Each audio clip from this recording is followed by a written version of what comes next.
Welcome to the Unpopped Review, movie reviews from a movie lover and not a movie critic. As you can probably tell, I'm a little bit of a fan of Doctor Strange. So let's talk about some strange magic with the newest addition to the Marvel Cinematic Universe, Doctor Strange.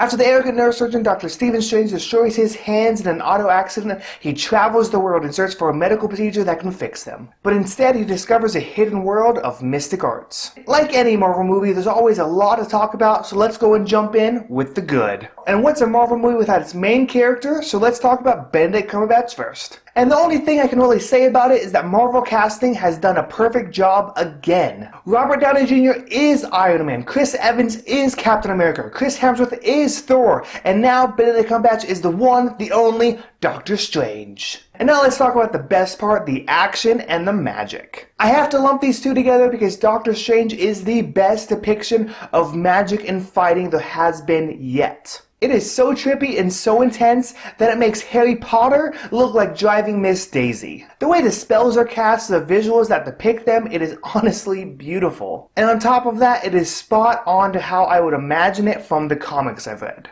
And speaking of the visual effects, the best way I can describe them is that they are spectacularly, confusingly beautiful. Every time a spell was cast, a weapon was enchanted, or the world began to fold in on itself, it was done with such love and precision that I would consider it a work of art.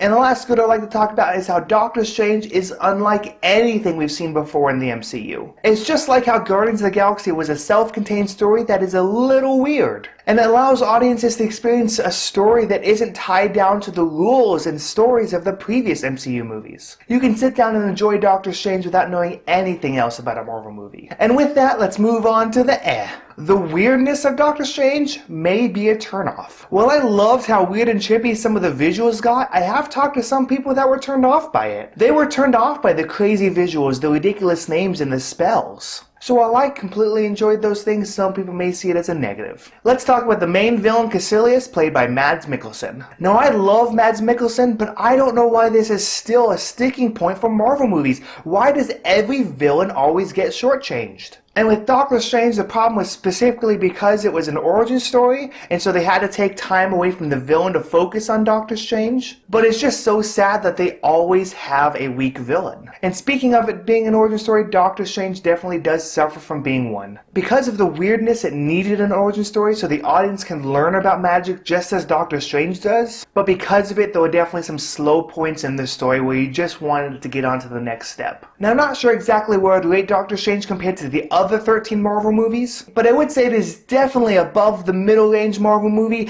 and maybe even creaking into my top 5, if not just outside. So if you're even a slight fan of Marvel movies, Doctor Strange is a breath of fresh air that will cleanse your superhero palette. I give Doctor Strange a 4.2 out of 5. So that's what I thought of Doctor Strange. What did you think? And who is your favorite magical character in either movies, TV, books, or comics? Leave your comments below. Don't forget to like and subscribe. Remember to always keep it unpopped.